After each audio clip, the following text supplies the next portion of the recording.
तो hello everyone, hope करता हूँ आप सब ठीक होंगे। अब हम एक नई प्लेलिस्ट शुरू करने वाले हैं जो कि है नंपाई की। और जो जिस चैनल पे फर्स्ट टाइम आ रहे हैं मैं उन्हें बता दूं कि हमने कई सारी प्लेलिस्ट अब तक कवर कर रखी हैं, जैसे कि math for ML and data science, stats for data science and machine learning algorithm. और उसी के साथ हमारा एसक्यूएल भी कवर अप हो चुका है पूरा। और एसक्यूएल सीरीज काफ़ी हमने डेप्थ में करी है, ये सारी चीज़ें हमने काफ़ी डेप्थ में करी हैं। मेरी कोशिश यही रहती है कि चीज़ों को ज़्यादा से ज़्यादा डेप्थ में समझा पाए।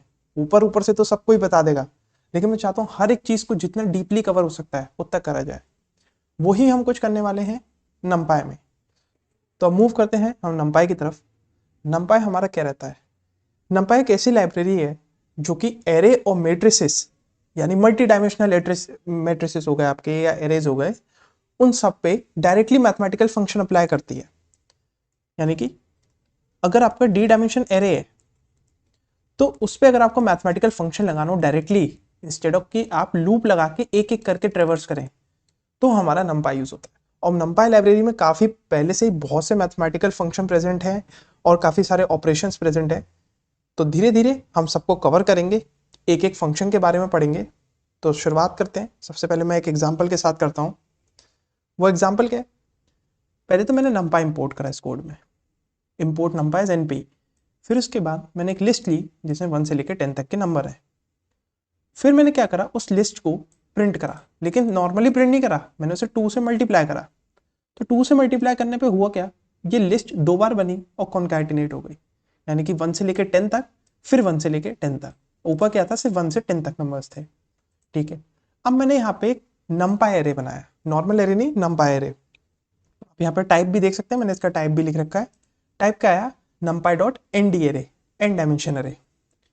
तो यहाँ पे नंपाई का एरे बन गया हमारा। अब मैं काम करता हूँ, सेम चीज जो मैंने ऊपर प्रिंट करी थी, अब मैं यही चीज एन एरे के लिए, नंपाई एरे के लिए करता हूँ। NARR, ये ऊपर जो हमने नंपाई का एरे बनाया। अब आप यहाँ देख सकते हैं कि यहाँ पे जो नंबर्स आए वो 2, 4, 6 से 10, 12, ये सबको मल्टीप्लाई कर दिया 2 से। इंस्टेड ऑफ 2 बार करके कॉन्कैटिनेट करने के, उसने डायरेक्टली उसे 2 से मल्टीप्लाई कर दिया। तो आप यहाँ देख सकते हैं कैसे उसने पूरे एरे पे एक मैथमेटिकल फंक्शन लगा दिया। और वो मैथमेटिकल फंक्शन क्या था, इंटू 2। 2 से मल्टीप्लाई कर दो पूरे एरे को। यहाँ पे आप कुछ भी कर सकते हैं, पावर ऑफ 2 भी लगा सकते हैं। अगर आप 2 स्टार लगा दें तो पावर हो जाती है। आप देख सकते हैं 1, 4, 9, 16, 25, 36। तो हमारे पास एक बहुत अच्छा सा एरे बन के आ जाता है जिसपे मैथमेटिकल फंक्शन लगा दिया हमने, पावर ऑफ द 2। यही है नंपाई का थोड़ा सा हमारा बेसिक। आपको आइडिया लग गया होगा कि कैसे नंपाई डिफरेंट है एक पाइथोनिक कोड से, पाइथोनिक लैंग्वेज से।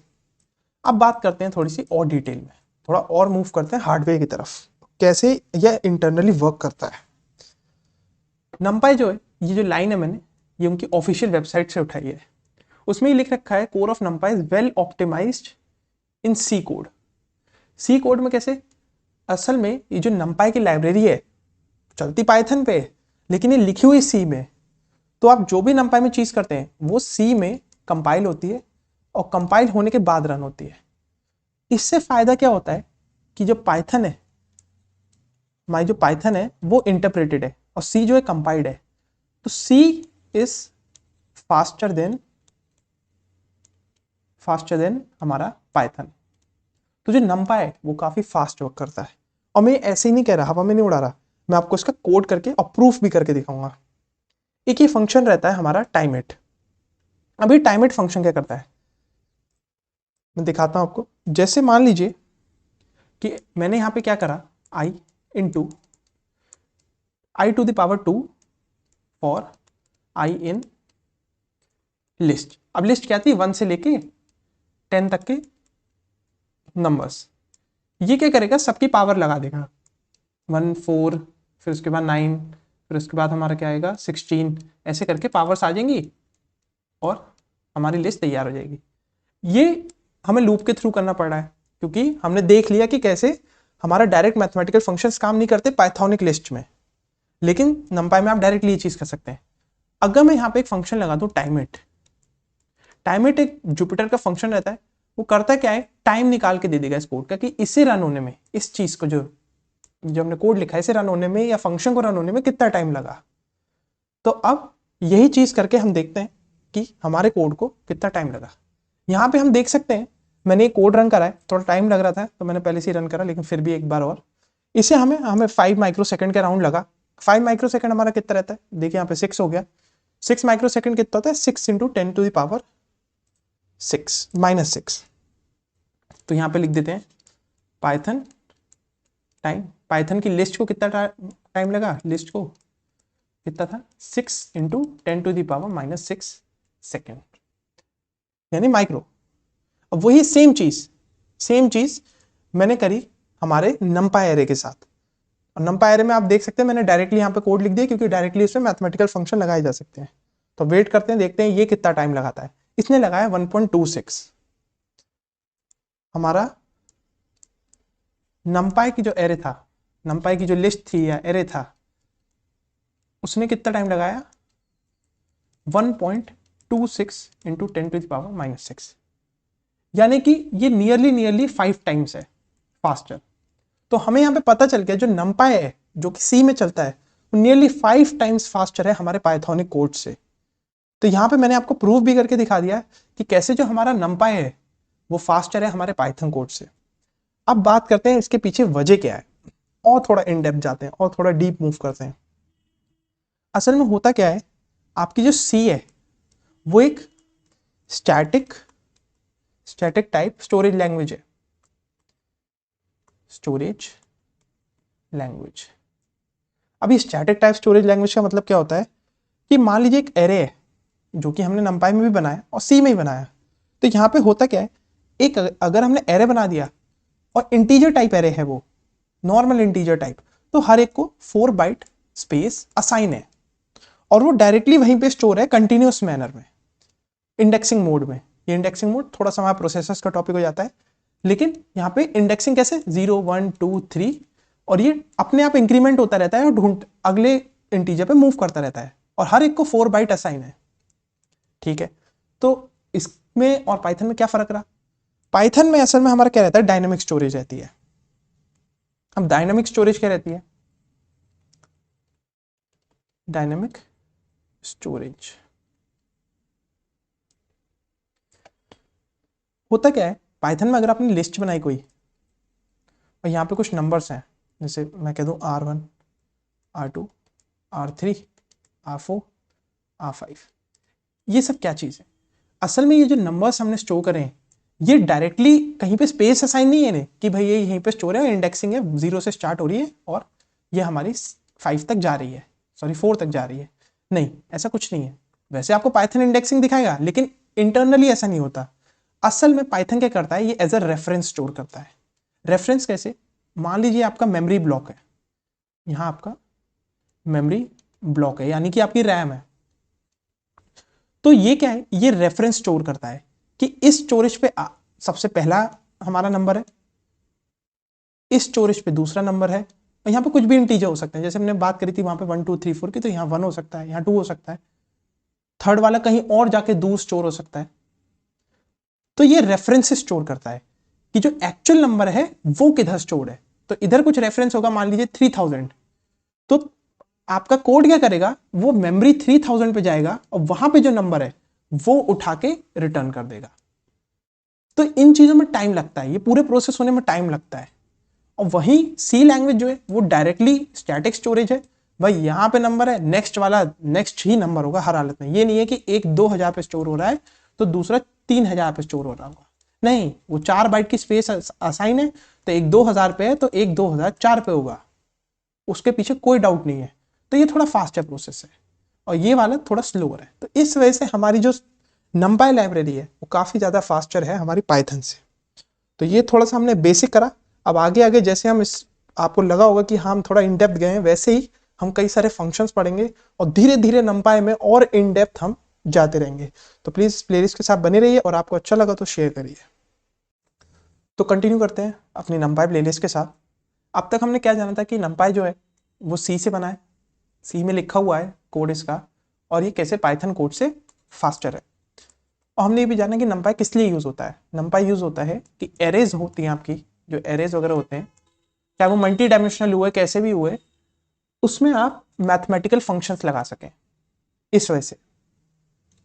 तो हम मूव करते हैं। पहले मैं कुछ टर्म बताना चाहूंगा। मान लीजिए एक 1 डायमेंशन एरे, तो उसे क्या कहेंगे? उसे हम कहेंगे वेक्टर्स। ये कुछ जार्गन्स है, मैं बता दे रहा हूं ताकि आप कहीं जाए तो और आप सुने तो आपको पता हो क्या क्या चीजें हैं। 2 डायमेंशन, ये क्या होता है? ये होते हैं हमारे मैट्रिक्स। अगर कोई भी एरे 2 डायमेंशन है तो उसे मैट्रिक्स कहेंगे। और अगर 3 है तो उसे क्या कहेंगे? या 4 डायमेंशन है उसे क्या कहेंगे? एंड सो ऑन, 5 6 7 8 जो भी हैं, इन्हें हम कलेक्टिवली कहते हैं टेंसर्स। असल में टेंसर्स एज अ जार्गन काफी यूज होता है, इसलिए मैंने बता दिया। कोई भी अगर आपको टेंसर का जार्गन फेंक के मारे तो आपको पता हो कि टेंसर कुछ नहीं होता, बस 3 एंड अबव डायमेंशन के एरेस को टेंसर कहा जाता है। तो अब आगे मूव करते हैं अपने मेन मुद्दे के साथ। मेन मुद्दा क्या है? हमारे नंपाई के फंक्शंस। तो सबसे पहला है ए रेंज। अब ये ए रेंज क्या करता है? मान लीजिए मैं एक एरे डिक्लेयर करता हूं M, np dot a range लिखा मैंने। ये क्या करेगा? ये 10 तक सारे नंबर अरेंज करके आपको दे देगा। कैसे? 0 1 2 सो ऑन एंड 9। जो भी यहाँ पे आप नंबर लिखेंगे, मान लीजिए आपने 20 लिखा तो ये आपको 0 से लेके 19 तक के नंबर अरेंज करके दे देगा। अब इसी के वेरिएशंस की तरफ मूव करते हैं। मान लीजिए ऐसे ही मैं एक और एरे डिक्लेयर करता हूँ और मैं लिखता हूँ np डॉट ए रेंज, और मैं मान लीजिए स्टार्ट करना चाहता हूँ 10 के साथ और मैं जाना चाहता हूँ 30 तक, और मैं चाहता हूँ गैप रहे बीच में 2 2 का। ये क्या होता है? गैप। कितना गैप रखना है? तो ये कैसे करके देगा? 10 12 14, आप देख रहे हैं यहाँ पे 2 2 का गैप है, एक ही एपी सीरीज टाइप, और ये जाएगा हमारा 30 तक। ये होता है हमारा ए रेंज का एक वेरिएशन, मतलब इसमें आप और चीजें ऐड कर सकते हैं। तो एक बार कोड की तरफ ले जाऊंगा क्योंकि खाली हाथ नहीं छोड़ेंगे हम इसे। यहाँ पे देखिए मैंने टाइप करके रखा है np डॉट ए रेंज 10, और मैंने प्रिंट करा ए, तो 1 से लेके 0 से लेके 9 तक नंबर्स आए। और यहीं पे अगर मैं 10 30 2, अब यही प्रिंट करते हैं तो देखिए 10 12 14 16 18 और 28 तक आ गया। तो हमारा हुआ क्या? हमारे यहाँ पे 30 इंक्लूड नहीं हुआ, सिर्फ 28 तक आकर रुक गया। एज सेम एज कि जैसे यहाँ पे 20 और 10 इंक्लूड नहीं हुआ और उससे जस्ट पीछे के नंबर तक उन्होंने एक्सेप्ट करा। तो ऐसे इसने 10 से लेकर 28 तक के नंबर्स दे दिए। ये हमारा रहता है ए रेंज। अब दूसरे फंक्शन की तरफ मूव करते हैं। दूसरा फंक्शन है लाइन स्पेस। लाइन की स्पेलिंग मैंने सही लिखी है, टेंशन ना लें। मान लीजिए मैं एक और एरे डिक्लेयर करता हूं ए, और मैं बोलता हूं np डॉट लाइन स्पेस। अब मैं यहां पे कहता हूं 1 10 5। तो ये क्या है? ये क्या करेगा? जो आपने स्टार्टिंग पॉइंट दिया है, स्टार्टिंग पॉइंट और ये एंडिंग पॉइंट, ये है स्टार्टिंग और एंडिंग के बीच में कितने नंबर्स चाहिए? मुझे चाहिए 5 नंबर। तो ये 5 क्या देगा? ये देगा generate numbers between 2 points. 2 points के बीच में नंबर जनरेट हुआ और वो इक्वी डिस्टेंस होंगे, एट इक्वी डिस्टेंस। मतलब अगर नंबर हमारे यहाँ पे जनरेट होने शुरू होते हैं, जैसे 1 से लेकर 10 के बीच में मुझे चाहिए 5 नंबर, और 10 इंक्लूड होगा इसमें, इस केस में यहाँ पे 10 इंक्लूड होगा, तो वो क्या करेगा? 1 लेगा और एक नंबर आएगा 3.25, ऐसे करते करते 5.5 7.75 और 10। तो यहाँ पे क्या मतलब? वो इक्वी डिस्टेंस का 5 नंबर तो जनरेट करे बीच में, लेकिन उनके बीच में डिस्टेंस सेम है, 2.25 2.25 2.25 और यहाँ पे भी 2.25। तो ये हमारा लाइन स्पेस काम करता है। और अगर आपको लाइन स्पेस में 10 इंक्लूड नहीं करना है तो आप इतना लिख सकते हैं np dot line space 1, 10, 5, endpoint equal false. तो आपका एंड पॉइंट इंक्लूड नहीं होगा, ये 10 हमारा इंक्लूड नहीं होगा, ये 9 तक ही जाएगा, या फिर बीच में 9.5 9.7 जो भी आ रहा हो। तो एक बार कोड की तरफ मूव करते हैं। कोड में हमने क्या देखा, 1 से लेके 30 तक मैंने नंबर जनरेट करे, और उनके बीच के 10 नंबर, और 10 नंबर कौन से आए, 1, 4.222, 7.444, ये सब इक्वी डिस्टेंस में आप देख सकते हैं। 3.2 का डिफरेंस है, इसमें भी 3.2 का डिफरेंस है। मैं और नंबर के साथ ट्राई करता हूँ। मान लीजिए मैंने 40 रख दिया, तो 40 में क्या जनरेट हुआ हमारा, 1, 5.3, 9.6, ऐसे करके हमारे नंबर्स जनरेट हो गए। तो ये हमारा रहता है लाइन स्पेस। अब आगे मूव करते हैं एक और फंक्शन के साथ, वो क्या है हमारा, रीशेप। ये है हमारा रीशेप। अब रीशेप क्या करता है, मान लीजिए आपको, आपके पास कोई एरे दे रखा है, 1, 2, 3, 4, 5 एंड सो ऑन 10।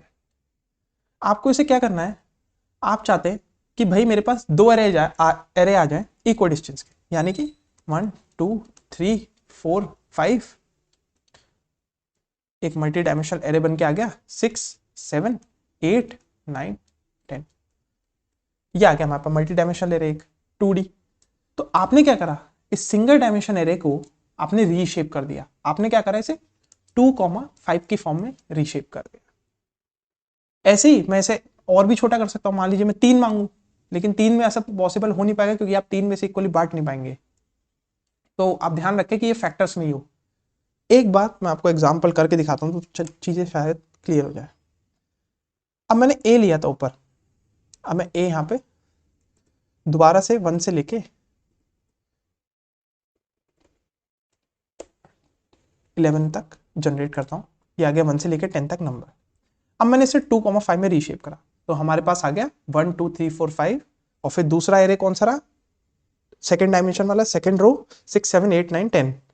अब मैं इसे रीशेप करना चाहूँ मान लीजिए 3,5, तो क्या होगा, 3 5 तो 15 होता है, तो ये क्या करेगा, एरर थ्रो कर देगा, can not reshape array of size into shape 3,5। तो ध्यान रखें कि ये फैक्टर्स की फॉर्म में हो। मान लीजिए मैं 1 कर देता हूं, तो यहां पे क्या होगा, 10। तो उसने क्या बना के दिया, मैं 2 डायमेंशनल एरे जिसमें सिर्फ एक ही रो है।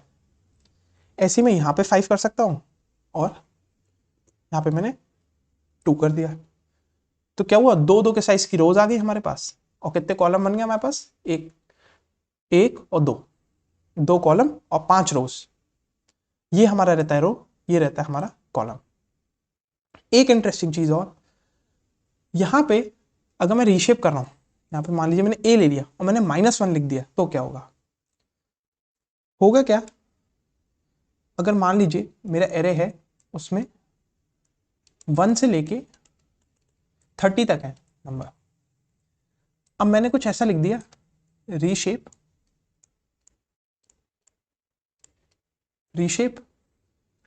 2, -1। तो ये -1 क्या करेगा, ये -1 काफी इंटरेस्टिंग चीज है। ये यहां पे क्या करेगा, ये अपने आप डिसाइड कर लेगा। ये क्या करेगा, 30 से 2 को डिवाइड करेगा और यहां पे लगा देगा, तो हमारे पास रीशेप आ जाएगा 2,50। ये सेल्फ डिसाइडिंग है, ये खुद डिसाइड कर लेगा कि कितना बड़ा बनाना है, कितने कॉलम्स रखने हैं।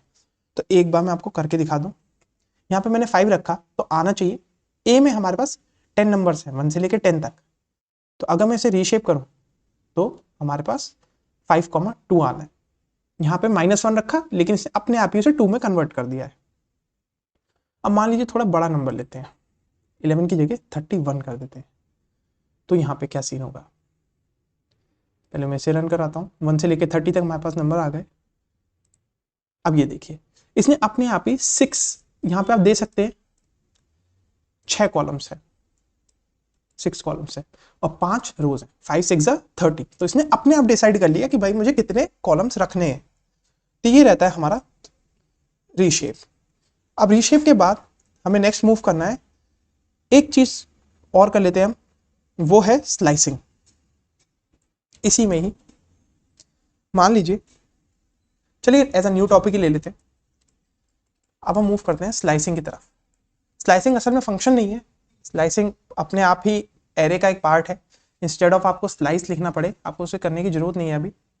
आप डायरेक्टली क्या कर सकते हैं, मान लीजिए हमने एरे बनाया था 1 से लेके 10 तक। अब मैं लिखता हूं 2 ऐसे करके, मैंने 2 डॉट लगाए और मैंने लिखा 5। तो ये क्या करेगा, ये सेकेंड इंडेक्स से उठाना शुरू करेगा और फोर्थ इंडेक्स तक जाएगा। फोर्थ यानी कि 5 minus 1th index, n minus 1th index तक।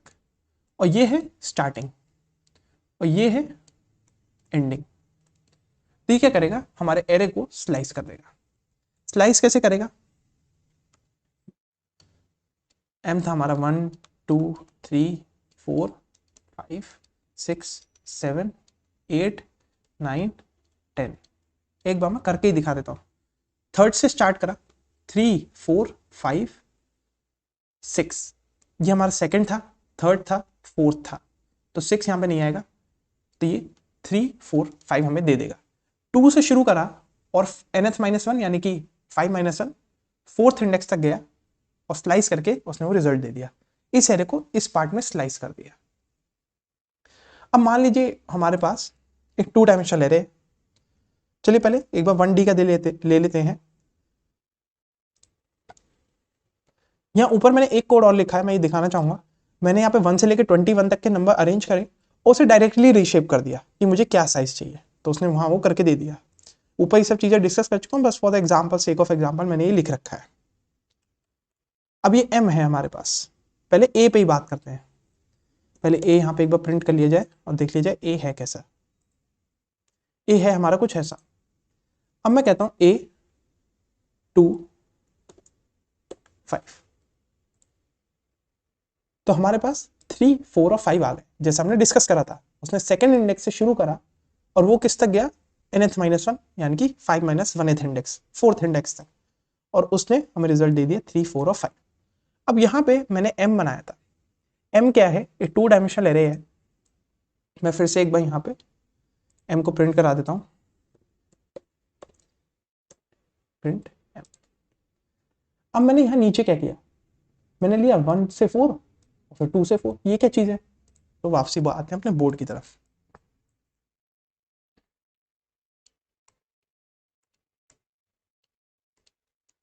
अब भाई m था हमारा, एक काम करते हैं, इसी को ही डायरेक्टली उठा लाते हैं यहां से, तो थोड़ा क्लियरली समझ में आ जाएगा।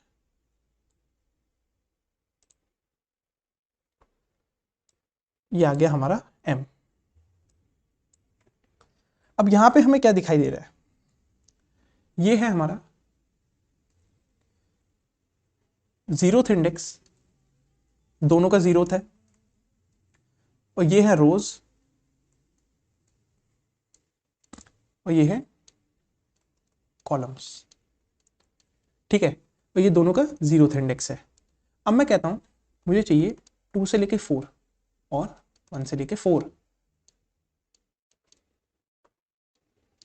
तो ये क्या चीज हुई, ये कह रहा है ए में ये मेरे रोज की रेंज है, कहां से कहां तक रो चाहिए, ये 0th है, first second third, first second third, और ये मेरी कॉलम्स की रेंज है। ये भी nth माइनस 1, ये भी nth minus 1, n minus 1th रो, सॉरी n माइनस 1th रो तक जाना है। तो ये क्या करेगा, 2 से लेके 4 यानी कि सेकंड इंडेक्स से लेके n माइनस 1th यानी कि थर्ड, ये 2 रोज लो तुम, और कॉलम 1 से लेके 4 तक। 1 कौन सा है, ये 1 2 3, और ये आ गया हमारा 4, 1 से लेके 4 तक यानी कि थर्ड इंडेक्स तक। तो पहले तो ये 2 रो लिए और उसके बाद हमने ये 3 कॉलम लिए, तो हमारे पास रिजल्ट आ जाएगा 12 13 14। क्यों, क्योंकि 1 से लेके थर्ड तक कॉलम और 2 से लेके 3 तक रो। तो हमारे पास यहाँ पे नंबर आ जाएंगे 12 13 14 17 18 और 19। एक बार कोड की तरफ मूव करते हैं। कोड में हमने एग्जाम्पल में क्या लिया एक बार देख लूँ मैं। 2 से लेके 4, 1 से लेके 4। अब यहाँ मैं 2 कर देता हूँ और यहाँ 1 कर देता हूँ। तो एज एक्सपेक्टेड हमारे पास नंबर्स आ गए। और अब नहीं चाहते हैं कि आपको स्लाइस करना है रो वाइज, तो आप इसे एम्प्टी रख सकते हैं और डायरेक्टली कॉलम की तरफ मूव कर सकते हैं। तो हमारे पास कुछ कॉलम नंबर्स आ जाएंगे। मैं इसे और बढ़ा भी सकता हूँ, तो मुझे 3 चाहिए तो ये 3 कॉलम से देगा। और रोज हमारी सारी की सारी आई, 1 से लेकर 4 तक सारी रोज आ गई। तो ये कुछ बेसिक्स टॉपिक्स थे जो आज हमने एरे के कंप्लीट करें।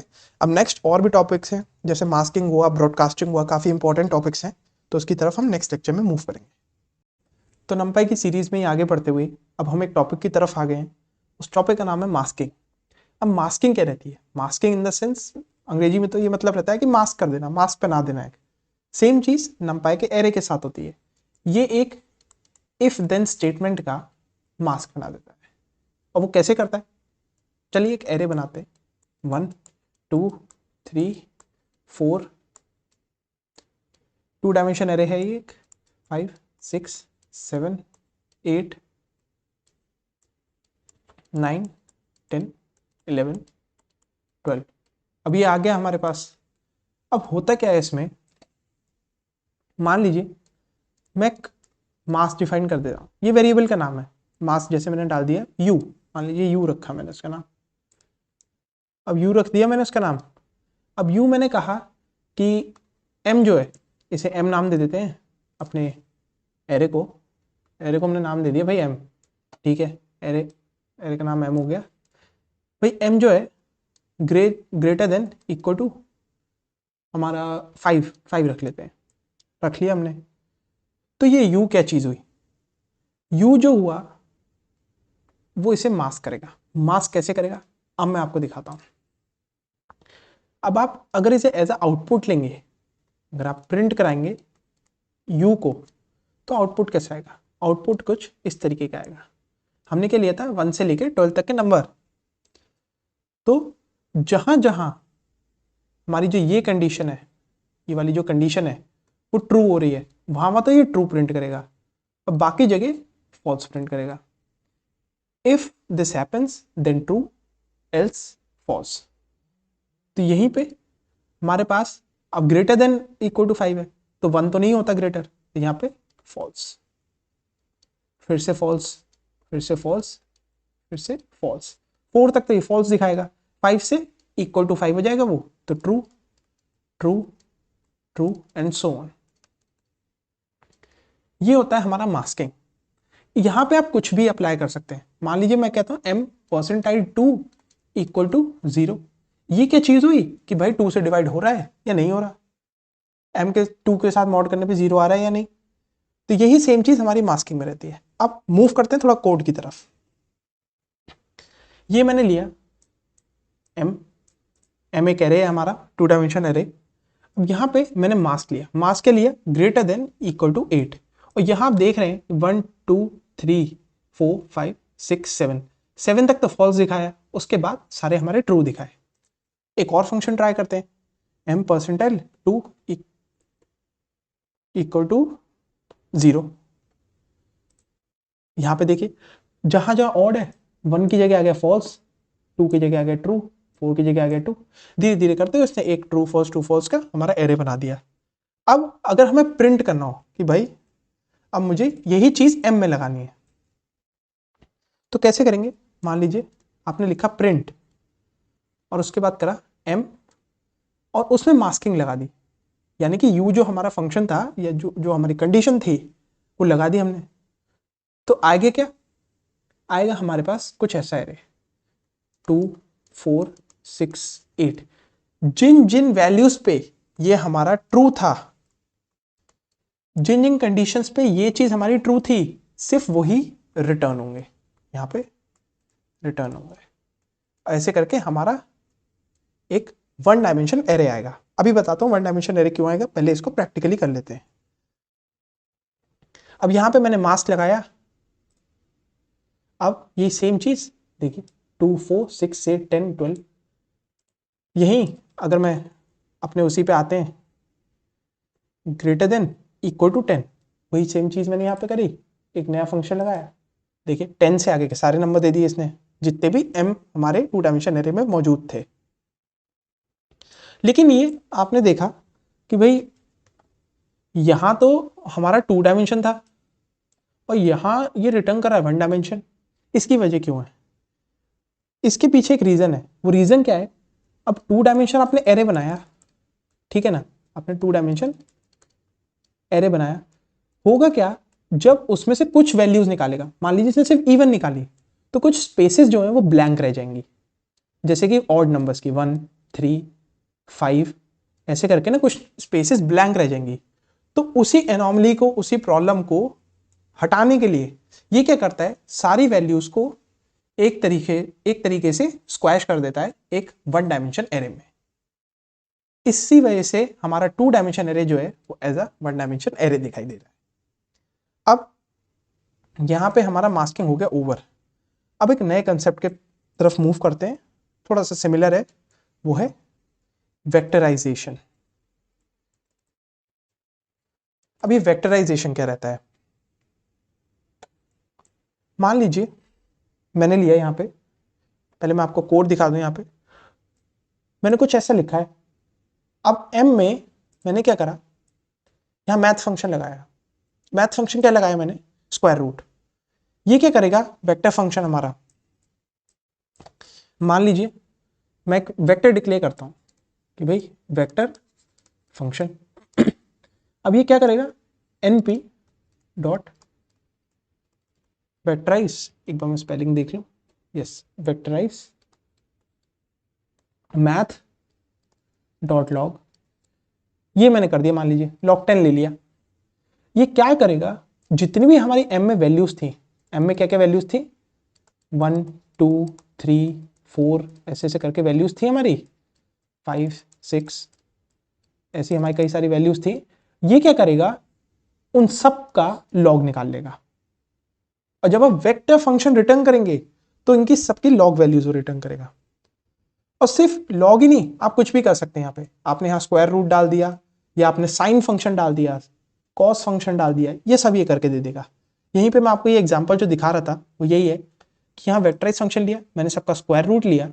स्क्वायर रूट करने के बाद आपने देखा वेक फंक्शन में जब मैंने m डाला तो कुछ ऐसा रिटर्न हुआ। एक बार इसका कोड देख लीजिए। वेक फंक्शन में हमें एरे डालना पड़ेगा, फंक्शन आपने डिफाइन कर दिया, उसके बाद आपको उसमें इनपुट डालना पड़ेगा। m एज ए इनपुट गया और स्क्वायर रूट होता चला गया। जैसे कि आप देखेंगे वैल्यू 1 के लिए स्क्वायर रूट 1 ही रहेगा, 4 के लिए 2 आया, फिर उसके बाद 9 के लिए 3 आया, फिर 16 के लिए 4 आया, तो आपको दिख रहा है यहाँ पे स्क्वायर रूट हो गया। यहाँ पे साइन कॉस का भी फंक्शन डाल सकते हैं, मैं साइन का भी रन करा के दिखा देता हूँ। ये तो रही बात अभी तक जो मैथ के फंक्शन है। अब मैं कहता हूँ मेरे को खुद का फंक्शन चाहिए, तो खुद का फंक्शन कैसे करेंगे? यहाँ पे मैंने एक फंक्शन लिख रखा है। फंक्शन क्या लिख रखा है?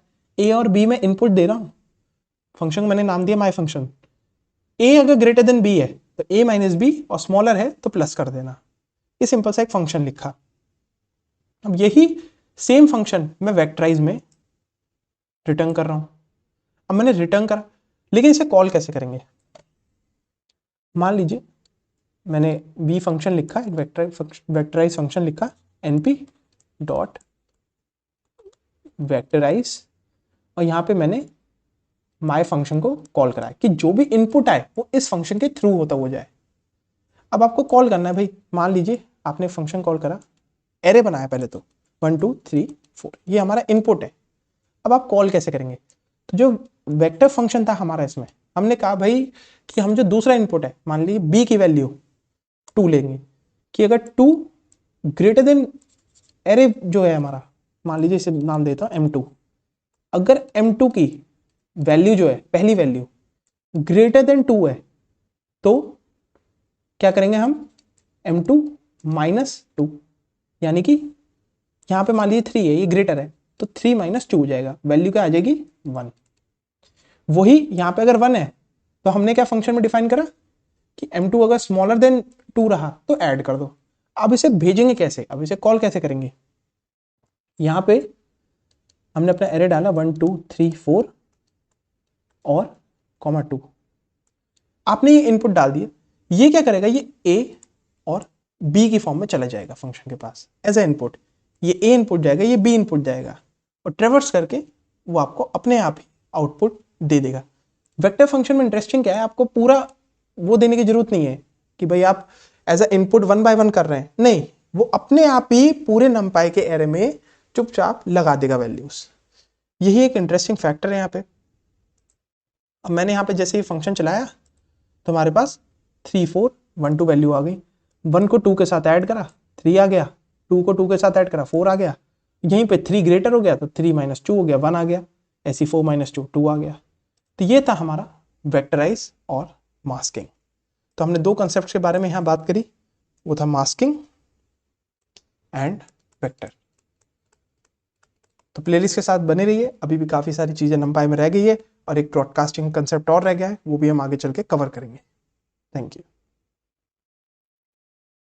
हेलो एवरीवन, तो नंपाई की सीरीज़ में आगे बढ़ते हुए अब हम आ चुके हैं टॉपिक्स पे, जैसे कि स्टैकिंग। इन टॉपिक से पहले मैं कुछ टाइम लेना चाहूँगा ये बताने के लिए कि अब तक हम क्या क्या कर चुके हैं। जो फर्स्ट टाइम इस चैनल पे आ रहे हैं, हमने एमएल के काफ़ी सारे लेक्चर्स कर लिए हैं। स्टैटिस्टिक्स हमारी पूरी ख़त्म हो चुकी है, required for data science and ML. और उसके बाद हमने मैथ फॉर एमएल पढ़ी है और एसक्यूएल। ये कुछ चीज़ें मैं फिनिश कर चुका हूँ अपने सिलेबस में, तो आप एक बार जाके वो देख लें।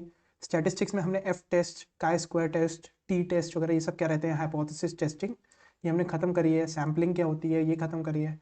मैथ में हमने प्रोबेबिलिटी पूरी ख़त्म करी है, और कोरिलेशन कोवेरिएंस जैसे टॉपिक होते हैं स्टैट्स के इंक्लूडेड मैथ में, वो हमने कवर कर रखे हैं। एसक्यूएल में हमने पूरा SQL required for data science plus leet code के क्वेश्चंस वो भी वहाँ पे कर रखे हैं, और हर कोड की मैंने हैंड्स ऑन प्रैक्टिस कराई है, इंक्लूडिंग कई बार मैंने टाइम का भी जिक्र कराया वहाँ पे कि कितना कितना टाइम लग रहा है चीज़ों को चलने में। तो आगे बढ़ते हैं अपने नंपाई की तरफ।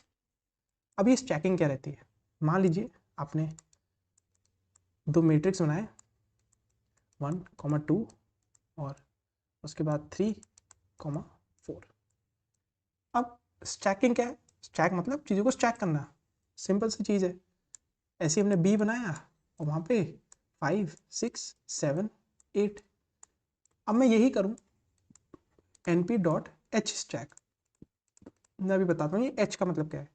और ये इनपुट के लेता है, ये इनपुट में लेता है टपल, इनपुट में ये लेता है टपल। तो a, b मैंने एज इनपुट दे दिया यहाँ पे। अब इससे होगा क्या, इससे हमारा बन के आएगा कुछ ऐसा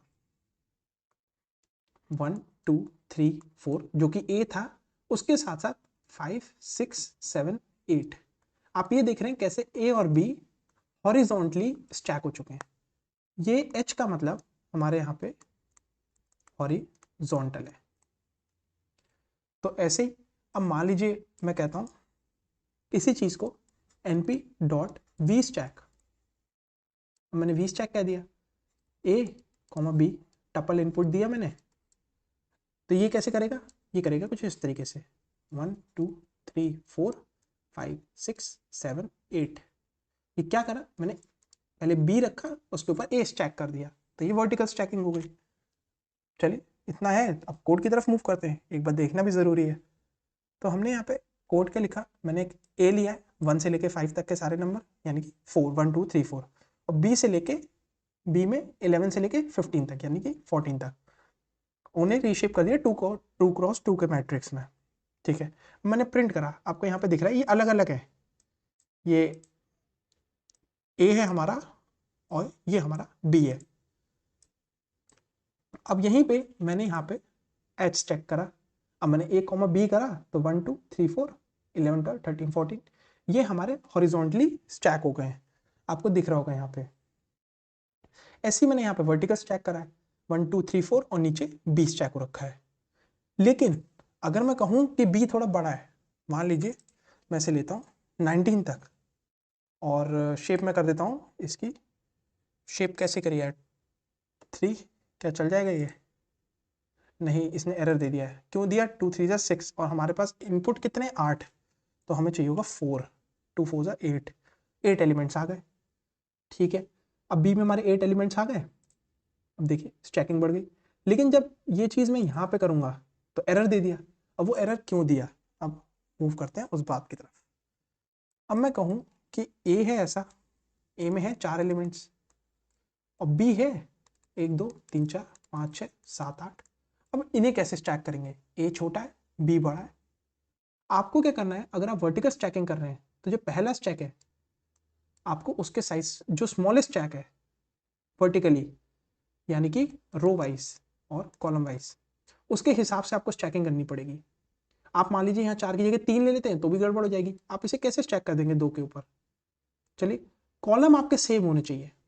रो तो एक के ऊपर एक स्टैक हो रही है, रो डिपेंड करेगी हमारे हॉरिजॉन्टल पे, लेकिन वर्टिकल में अगर बात करें तो कॉलम सेम होने चाहिए। अब यहाँ 3 है और जो हमने एग्जाम्पल लिया, एग्जाम्पल में हमारे पास 4 थे। तो भाई इस प्रॉब्लम को कैसे सॉल्व किया जाए?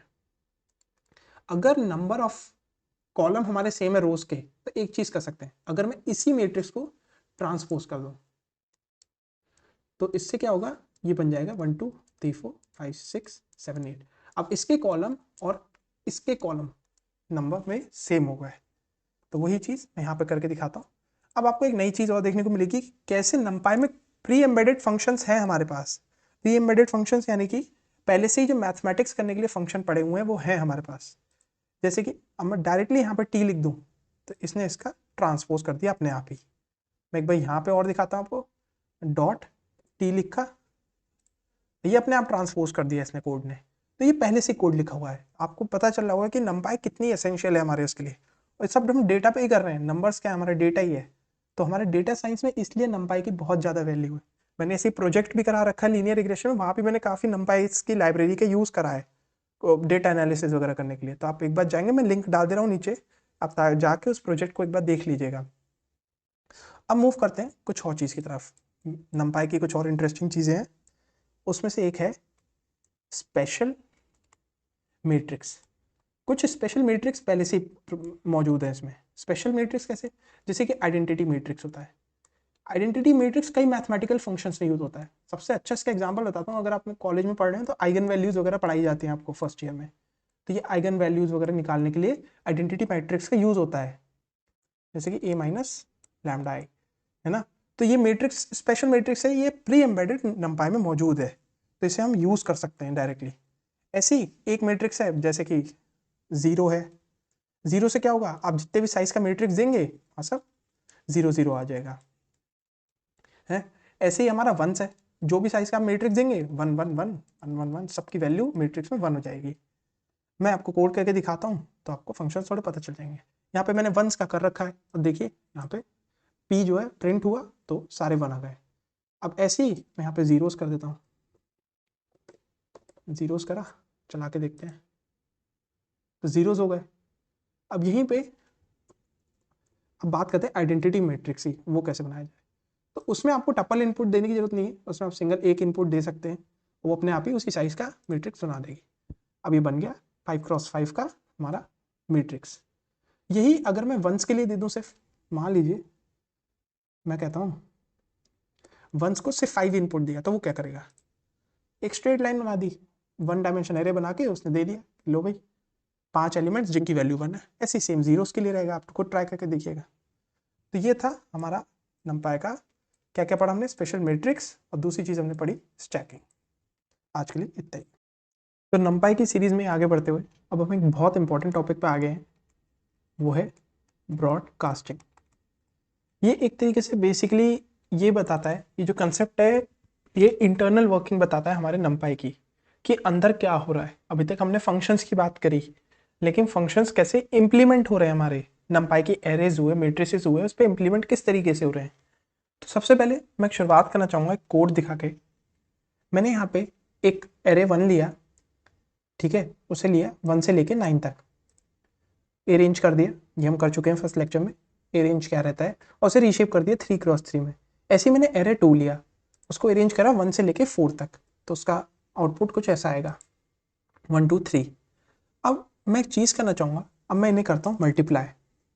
मान लीजिए मैं मल्टीप्लाई करता हूँ ARR1 इंटू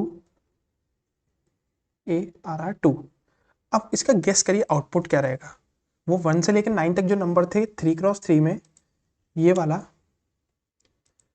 इंटू 1 2 3 कायदे से तो एरर वेरर आना चाहिए भाई, वो 1 का है, वो ये 3 के साइज का है, लेकिन हमारे पास एक आउटपुट आया। अब यहाँ पे आप आउटपुट देख सकते हैं कैसा है, इसमें एक पैटर्न दिखाई देगा। मैं इसको लेके जाता हूँ अपने साथ और थोड़ा सा यहाँ पे बात कर ली जाए इसकी। अब ये आउटपुट कैसे आया, सबसे पहले हम देखते हैं कि हमने इनपुट क्या लिया था। इनपुट हमने लिया था कुछ इस तरीके का 1 2 3 4 5 6 7 8 9, और मल्टीप्लाई हमने किससे करा था, मल्टीप्लाई हमने करा था 1 2 और 3 से। तो ऐसा क्या आउटपुट आ गई है, आप देख सकते हैं कि 1 की मल्टीप्लिकेशन 1 से हुई, 2 की मल्टीप्लिकेशन 2 से हुई और 3 की मल्टीप्लिकेशन 3 से हुई। तो 1 1 इंटू 1 1, 2 इंटू 2 4, 3 इंटू 3 9। सेम चीज़ यहाँ पे भी हुई, यहाँ पे भी हुई और इधर भी हुई। 4 1 4, 2 5 10 और 6 3 18। सेम चीज़ यहाँ हुई, 1 से मल्टीप्लाई करे 7 आया, 8 से 2 को मल्टीप्लाई करा 16 आया और 27 आया। तो ऐसा क्यों हो रहा है। अब यहाँ पे आता है हमारा ब्रॉडकास्टिंग का कंसेप्ट। मान लीजिए आप कोई नंबर है उसे मल्टीप्लाई कर रहे हैं, सॉरी मैट्रिक्स है, और आपने उसे मल्टीप्लाई करा 1 2 3 से। तो नंपाई जो है हमारा ब्रॉडकास्टिंग का कंसेप्ट कैसे यूज करती है, वो इसका शेप लेती है और गिवन दैट उसको लेके एक अपना शेप डिजाइन कर लेती है। इस एरे को, ये जो हमारा ये वाला एरे है, इसे ब्रॉडकास्ट कर लेती है एक इसी साइज के एरे में जो हमने इनपुट में दिया है मल्टीप्लाई के लिए। तो हमारा कुछ इस तरीके का एरे बन जाता है। ये होती है ब्रॉडकास्टिंग, ये जो प्रोसेस है इसे ब्रॉडकास्टिंग कहते हैं। ये क्या करेगी, अब मैपिंग करके 1 to 1 मल्टीप्लाई कर देगी, 2 to 2, 3 to 3 ऐसे करके मल्टीप्लाई करती चलेगी। यही अगर आप सेम इनपुट लेते हैं ऐसा कुछ 1 2 3 4 5 6 7 8 9 इंटू मैं 2 करता हूं, तो ये भी ब्रॉडकास्ट होके मैंने सबसे फर्स्ट लेक्चर में दिखाया था कि कैसे मल्टीप्लाई करके आपको आंसर दे देता है, 2 से मल्टीप्लाई कर देगा पूरे को। लेकिन वो कैसे करता है, इंटरनली वो ऐसे करता है, वो एक और मैट्रिक्स बनाएगा और इसे 1 to 1 मल्टीप्लाई करना शुरू कर देगा इसे अपने अपने इंडेक्स पे। तो ये रहता है हमारा ब्रॉडकास्टिंग का कंसेप्ट, काफ़ी इंपॉर्टेंट है। इंटरनली अगर नंपाई की वर्किंग है तो वो एक्चुअल में कुछ हमारी इस तरह चलती है। यही सेम चीज़ आप इसमें ऐसे भी कर सकते हैं 1 2 3 4 5 6 7 8 9 इंटू 1 2 3। तो ये ब्रॉडकास्ट कैसे होगा, ये होगा ऐसे 1 2 3 1 2 3 1 2 3, इस तरीके से ये हमारी ब्रॉडकास्टिंग हो जाएगी और इससे इसे मल्टीप्लाई कर दिया जाएगा। तो ये हमारा ब्रॉडकास्टिंग का कंसेप्ट रहा। अब थोड़ा सा आगे मूव करते हैं, अब आते हैं हम रैंडम पे। रैंडम लाइब्रेरी क्या रहती है नंपाई में, ये एक अपने इंटरनल नंपाई में ही लाइब्रेरी है और इसमें भी अपने खुद के काफ़ी सारे फंक्शन हैं। तो मैं एक एक करके शुरुआत करता हूँ। अगर आपने कहा np.random.rand, ये क्या करेगा, एक सिंपल सा आउटपुट दे देगा 0 से 1 के बीच में। ये आप ध्यान रखें, 0 से 1 के बीच में कोई भी रैंडम नंबर दे देगा। और वहीं देखिए मैंने लिखा np.random.rand, आया हमारा कोई 0 से 1 के बीच में कोई रैंडम नंबर। दोबारा इसे प्ले करके देखता हूँ, कोई और नंबर, फिर कोई और नंबर, फिर कोई और नंबर। और आपको इंटीजर प्रिंट करना है तो क्या करना पड़ेगा, इंटीजर प्रिंट करने के लिए मैं यही कोड कॉपी कर लेता हूँ यहाँ पे। इसमें मैं एक चेंज करूँगा, वो क्या है, रैंड इंट कर दूँगा, तो ये कोई रैंडम इंटीजर दे देगा। ओह, इसके लिए हमें एक चीज़ और, इसमें आपको आर्ग्यूमेंट्स देने पड़ते हैं। आर्ग्यूमेंट्स कौन से, स्टार्टिंग एंडिंग, कि कहाँ पे आपको एंड करना है। तो ये आपको रैंडम इंटीजर्स देगा। अब ये 1 से लेकर 10 तक रैंडम आपको इंटीजर्स देता रहेगा। मान लीजिए आपको थोड़े और करने हैं, मान लीजिए मैं कोई एक लेता हूँ, एरे 3 बनाया मैंने इक्वल टू, अब मेरे को चाहिए भाई 30 40 चाहिए, मैंने कहा 30 दे दो, तो 30 इंटीजर दे देगा और वो भी रैंडम देगा। तो आपका अगर मैं प्रिंट कराऊँ एरे 3, तो हमारे पास एरे 3 बन के आ जाएगा 30 रैंडम इंटीजर्स का। तो ये रैंडम नंबर ड्रॉ कर दिया। अब यही रैंडम अब मैं कहूँगा एक हमारा थोड़ा सा डिफरेंट तरीके का ड्रॉ करो। रैंडम नंबर्स तो दो तो मेरे में रैंडम, लेकिन जब उन्हें मैं प्लॉट करूं या फिर नंबर्स जो हैं उनका डिस्ट्रीब्यूशन नॉर्मल होना चाहिए। अभी नॉर्मल डिस्ट्रीब्यूशन क्या है, क्या चीज़ है, एक सिंपल तरीके से बता देता हूँ। नॉर्मल डिस्ट्रीब्यूशन हमारा कुछ इस तरीके का रहता है, इसे बेल कर्व भी कहते हैं।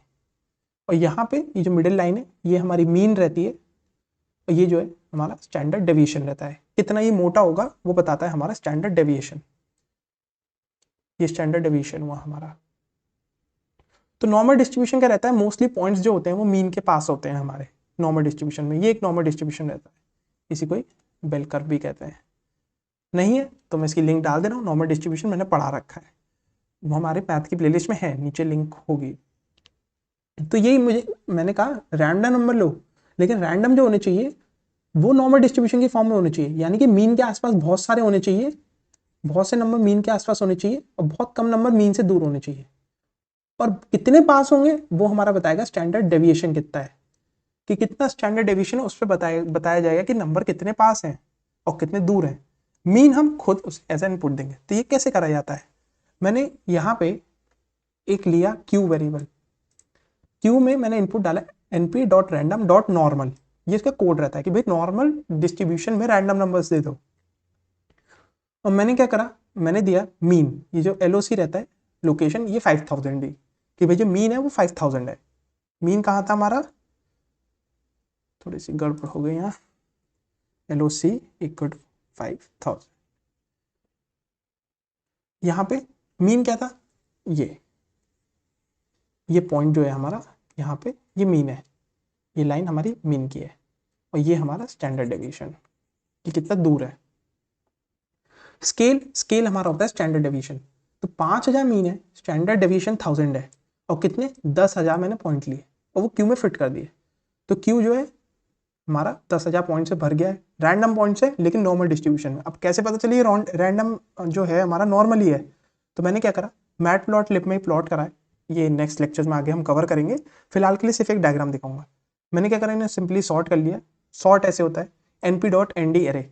सॉर्ट के लिए भी मैं कुछ चीज़ें बता दूं, अगर आप डायरेक्ट np.sort कर देते हैं, np.sort मान लीजिए a कोई नंबर है, आपने np.sort a कर दिया, 3 2 1 था, उसे मैंने सॉर्ट करके 1 2 3 कर दिया, तो ये सॉर्ट का आउटपुट तो दे देगा, लेकिन एक्चुअल में सॉर्ट नहीं होगा, आपको बार बार दोबारा सॉर्ट करना पड़ेगा।